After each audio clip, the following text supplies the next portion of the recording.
Hi friends, welcome back to my channel. Burger bun ആണ് ഇന്ന് നമ്മൾ പ്രിപ്പയർ ചെയ്യുന്നത്.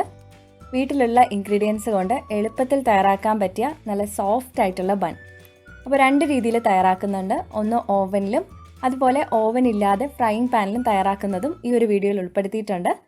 അപ്പോൾ പെട്ടെന്ന് തയ്യാറാക്കാൻ പറ്റിയിട്ടുള്ള ഒരു ബർഗർ ബണ്ണിൻ്റെ റെസിപ്പിയാണിത്. അപ്പോൾ നമുക്ക് വീഡിയോയിലേക്ക് പോകാം.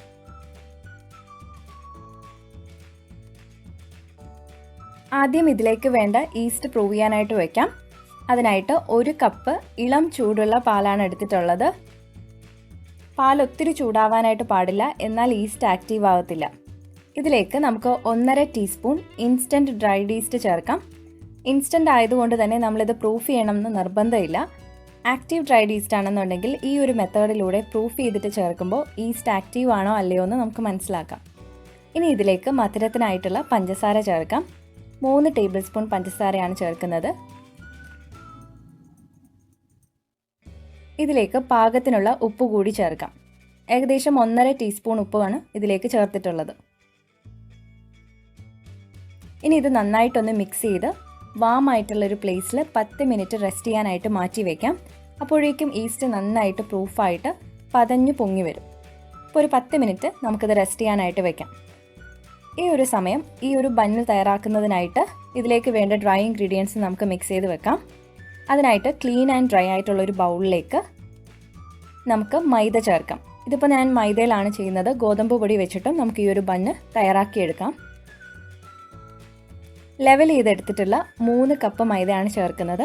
അപ്പോൾ ഒരു അരിപ്പയിലൂടെ അരിച്ച് ചേർക്കുകയാണെങ്കിൽ ഇതിലെന്തെങ്കിലും കട്ട കെട്ടിയിട്ടുണ്ടെങ്കിൽ നമുക്ക് ഈസി ആയിട്ട് അരിച്ചു മാറ്റാൻ പറ്റും.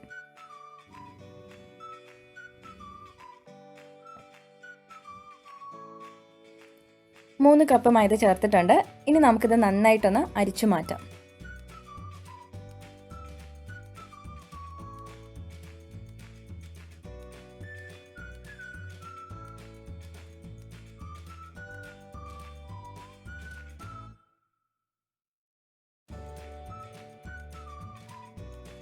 ഇനി ഈ ബർഗർ ബണ്ണിന് കൂടുതൽ ടേസ്റ്റ് കിട്ടുന്നതിനായിട്ട് ഇതിലേക്ക് 1/4 കപ്പോളം പാൽപ്പൊടി ചേർക്കുന്നുണ്ട്.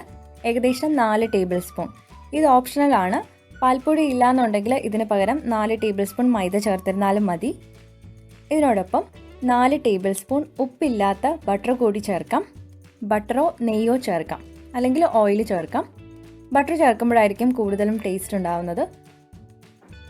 ഇനി ഈ ബട്ടർ നമുക്ക് നന്നായിട്ടൊന്ന് മിക്സ് ചെയ്തെടുക്കാം.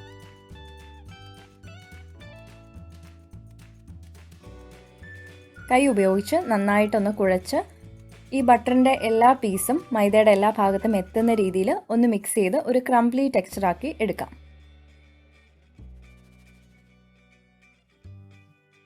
ഇപ്പോൾ എല്ലാം മിക്സ് ചെയ്തെടുത്തിട്ടുണ്ട്. ഇനി നമുക്കിതിലേക്ക് നേരത്തെ പ്രൂഫ് ചെയ്യാനായിട്ട് വെച്ചിട്ടുള്ള ഈസ്റ്റിൻ്റെ മിക്സ് ഇതിലേക്ക് ചേർത്ത് കൊടുക്കാം. നന്നായിട്ടൊന്ന് മിക്സ് ചെയ്ത് കൊടുക്കാം. ഇനി ഈ ചേർത്തിരിക്കുന്ന ഡ്രൈ ഇൻഗ്രീഡിയൻസും അതുപോലെ വെറ്റ് ഇൻഗ്രീഡിയൻസും നന്നായിട്ടൊന്ന് യോജിപ്പിച്ചെടുക്കാം.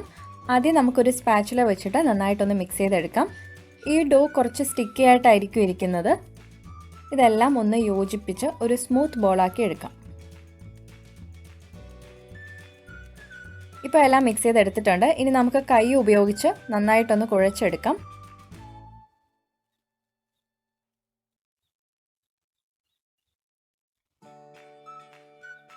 ഈ ഡോ കുറച്ച് സ്റ്റിക്കി ആയിട്ടായിരിക്കും ഇരിക്കുന്നത് എന്ന് കരുതി കൂടുതൽ മൈദ ചേർക്കരുത്. ഇത് കുറച്ച് നേരം നമ്മളൊന്ന് കുഴച്ച് വരുമ്പോഴേക്കും നല്ല സ്മൂത്ത് ആയിട്ടും ഇലാസ്റ്റിക് ആയിട്ടും വരും. ഇതുപോലെ സ്ട്രെച്ച് ചെയ്ത് ഈ ഒരു ബർഗർ ബണ്ണിൻ്റെ ഡോ കുറച്ചുകൂടെ സോഫ്റ്റും നല്ലൊരു ഇലാസ്റ്റിക് ആയിട്ടും നമ്മളിത് മാറ്റിയെടുക്കണം. അതിനായിട്ട് 5 മിനിറ്റ് ഇതുപോലെ നന്നായിട്ടൊന്ന് സ്ട്രെച്ച് ചെയ്ത് കുഴച്ചെടുക്കാം. ഇങ്ങനെ ചെയ്യുമ്പോഴായിരിക്കും നമ്മുടെ ബർഗർ ബണ്ണിന് നല്ല സോഫ്റ്റ്നെസ് കിട്ടുള്ളൂ. അപ്പോൾ ഈ ഒരു രീതിയിൽ ചെയ്യാം. അല്ലാന്നുണ്ടെങ്കിൽ നമുക്ക് ബീറ്ററിൻ്റെ കൂടെയൊക്കെ കിട്ടുന്ന ഡോ മിക്സ് ചെയ്യുന്നതിൻ്റെ ഒരു ഹുക്ക് ബ്ലേഡ് വെച്ചിട്ട് ഈ ബർഗർ ബണ്ണിൻ്റെ ഡോ നല്ല സോഫ്റ്റ് ആവുന്നത് വരെ ഒരു 10 മിനിറ്റ് കുഴച്ചെടുക്കാം. ഈ ഒരു രീതിയിലും ചെയ്തെടുക്കാം. ഇപ്പോൾ ഒരു 5 മിനിറ്റ് കുഴച്ച് കഴിഞ്ഞപ്പോൾ ബർഗർ ബണ്ണിന് വേണ്ടിയുള്ള ഡോ നല്ല സ്മൂത്ത് ആയിട്ട് വന്നിട്ടുണ്ട്. ഇനി നമുക്കിത് റെസ്റ്റ് ചെയ്യാനായിട്ട് മാറ്റി വയ്ക്കാം. അതിനായിട്ട് നമ്മൾ മിക്സ് ചെയ്ത സെയിം ബൗളിലേക്ക് കുറച്ച് ഓയിലൊന്ന് സ്പ്രെഡ് ചെയ്ത് കൊടുക്കാം. ഈ ഒരു ഡോ ബൗളിൽ സ്റ്റിക്ക് ആവാതിരിക്കാനായിട്ടാണ് ഇതുപോലെ സ്പ്രെഡ് ചെയ്ത് കൊടുക്കുന്നത്. അതിനുശേഷം നമുക്ക് ഈ ഒരു ഡോ വാം ആയിട്ടുള്ള പ്ലേസിൽ കുറച്ച് നേരം റെസ്റ്റ് ചെയ്യാനായിട്ട് വയ്ക്കാം. ഇനി ഡോയുടെ മുകൾ ഭാഗത്തും കുറച്ച് ഓയിൽ ഒന്ന് സ്പ്രെഡ് ചെയ്ത് കൊടുക്കാം. ഇത് ഡോ ഡ്രൈ ആവാതിരിക്കാനായിട്ടാണ് നമ്മളിത് ചെയ്യുന്നത്. ഇതുപോലെ സ്പ്രെഡ് ചെയ്തതിന് ശേഷം വാം ആയിട്ടുള്ളൊരു പ്ലേസിൽ കവർ ചെയ്ത് റെസ്റ്റ് ചെയ്യാനായിട്ട് വയ്ക്കാം. ഇപ്പോൾ ക്ലൈമറ്റ് നല്ല തണുപ്പാണെന്നുണ്ടെങ്കിൽ ഈ ഡോ അതിൻ്റെ ഇരട്ടിയായിട്ട് പൊങ്ങാനായിട്ട് കുറച്ച് കൂടുതൽ ടൈം എടുക്കും. അപ്പോൾ ഇത് കംപ്ലീറ്റ്ലി ഒന്ന് റൈസായി വന്നതിന് ശേഷം മാത്രം ബൺ തയ്യാറാക്കിയെടുക്കാം. ഇപ്പോൾ ഏകദേശം 1 മണിക്കൂർ കഴിഞ്ഞിട്ടുണ്ട്. ഡോ അതിൻ്റെ ഇരട്ടിയായിട്ട് തന്നെ പൊങ്ങി വന്നിട്ടുണ്ട്. ഇനി നമ്മളിതിൻ്റെ സെൻറ്ററിൽ പഞ്ച് ചെയ്യുമ്പോഴേക്കും ഈ ഡോ പൊങ്ങിയ ഡോ അതേപോലെ അങ്ങ് താഴ്ന്നു പോകും. കയ്യിലൊന്നും ഒട്ടിപ്പിടിക്കാതിരിക്കാനായിട്ട് കുറച്ച് മൈദ ഒന്ന് സ്പ്രെഡ് ചെയ്തതിന് ശേഷം നമുക്ക് ഈ ഡോ നല്ല സ്മൂത്തായിട്ട് ഒന്നുകൂടെ ഒന്ന് മിക്സ് ചെയ്തെടുക്കാം.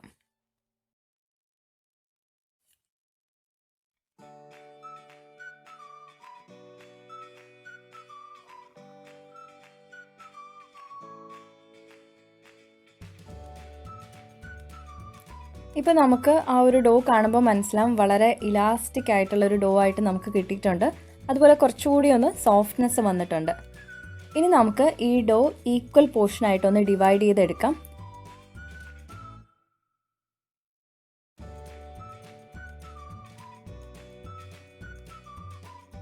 ഇപ്പോൾ എല്ലാം ഡിവൈഡ് ചെയ്തെടുത്തിട്ടുണ്ട്. ഇനി നമുക്ക് ഇതിനെ ഉള്ളിലോട്ടൊന്ന് ഫോൾഡ് ചെയ്ത് ഒരു സ്മൂത്ത് റൗണ്ട് ബോൾ ആക്കി എടുക്കാം. ഇതുപോലെ ബാക്കിയുള്ള ഡോയും ഇതുപോലെ സ്മൂത്ത് ബോൾസ് ആക്കി എടുക്കാം.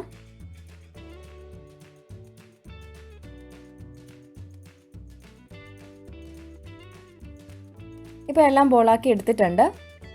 അപ്പോൾ ഇതിലേക്ക് 6 എണ്ണം ഓവനിലും അതുപോലെ 3 എണ്ണം ഓവൻ ഇല്ലാതെയാണ് തയ്യാറാക്കാനായിട്ട് മാറ്റിയിട്ടുള്ളത്. ഇനി നമുക്കിതൊരു 15 to 20 മിനിറ്റ്സ് കൂടി റെസ്റ്റ് ചെയ്യാനായിട്ട് വെക്കണം. അപ്പോൾ ഈ ഡോ ഒന്നുകൂടി ഒന്ന് പൊങ്ങി വരും. അതുവരെ നമുക്കൊരു 15 മിനിറ്റ്സ് റെസ്റ്റ് ചെയ്യാനായിട്ട് വയ്ക്കാം.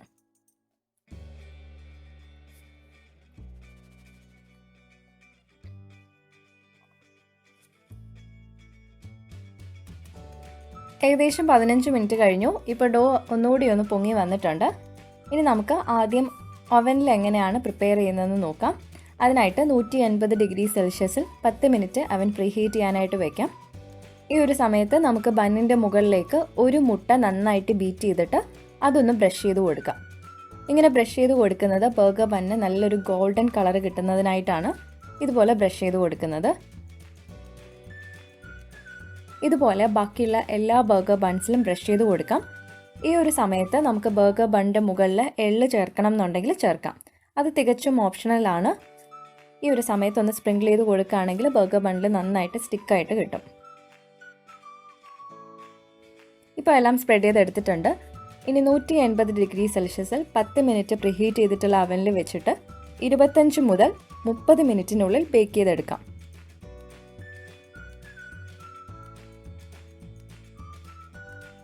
ഏകദേശം 25 മിനിറ്റ് കഴിഞ്ഞു. ഇപ്പോൾ ബർഗർ ബൺ നന്നായിട്ട് ബേക്കായി വന്നിട്ടുണ്ട്.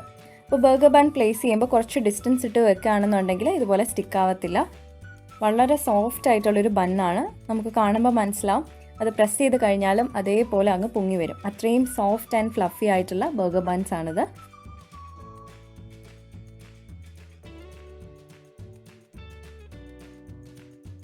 ഇനി നമുക്ക് ഓവൻ ഇല്ലാതെ എങ്ങനെയാണ് ബർഗർ ബൺ തയ്യാറാക്കുന്നതെന്ന് നോക്കാം. അതിനായിട്ട് ഞാനിവിടെ ഒരു ഫ്രൈയിങ് പാൻ ആണ് എടുത്തിട്ടുള്ളത്.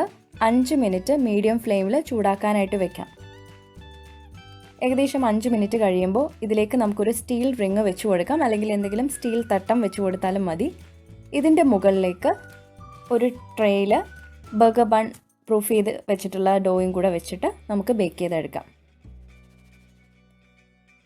അതിനുശേഷം നമ്മൾ ഫ്ലെയിം ഏറ്റവും ലോയിൽ ഇട്ടിട്ടാണ് ഈ ഒരു ബണ്ണ് ബേക്ക് ചെയ്തെടുക്കുന്നത്. ഏകദേശം 25 മുതൽ 30 മിനിറ്റിനുള്ളിൽ തന്നെ നമുക്ക് ഈ ഒരു ബണ്ണ് റെഡിയായിട്ട് കിട്ടും.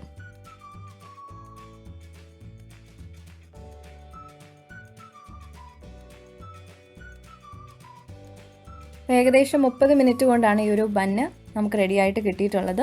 ഇപ്പോൾ ഫ്ലെയിം വളരെ ലോ ആയിരിക്കണം, എങ്കിലായിരിക്കും നമുക്ക് ഈ ഒരു ബണ്ണ് നല്ല പെർഫെക്റ്റ് ആയിട്ട് ബേക്ക് ചെയ്തെടുക്കാൻ പറ്റും.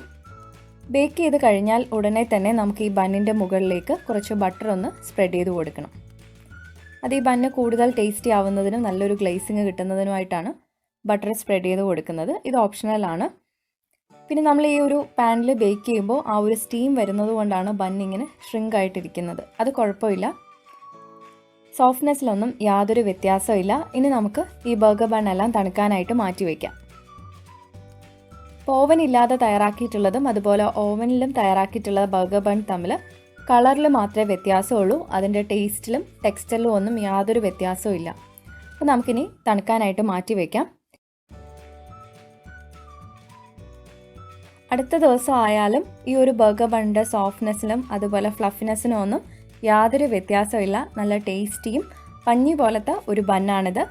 ഇനി നമുക്ക് ഈ ഒരു ബണ്ണിൻ്റെ ഉൾവശം ഒന്ന് കാണാം.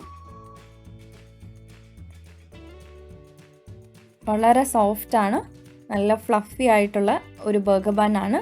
അപ്പോൾ എല്ലാവരും ട്രൈ ചെയ്ത് നോക്കുക. ട്രൈ ചെയ്തിട്ട് നിങ്ങളുടെ ഫീഡ്ബാക്കും അറിയിക്കുക. വീഡിയോ ഇഷ്ടമായെങ്കിൽ ലൈക്ക് ചെയ്യാനും ഷെയർ ചെയ്യാനും അതുപോലെ സബ്സ്ക്രൈബ് ചെയ്യാനും മറക്കരുത്. അപ്പോൾ നമുക്ക് ഇനിയും പുതിയ റെസിപ്പീസുമായിട്ട് കാണാം.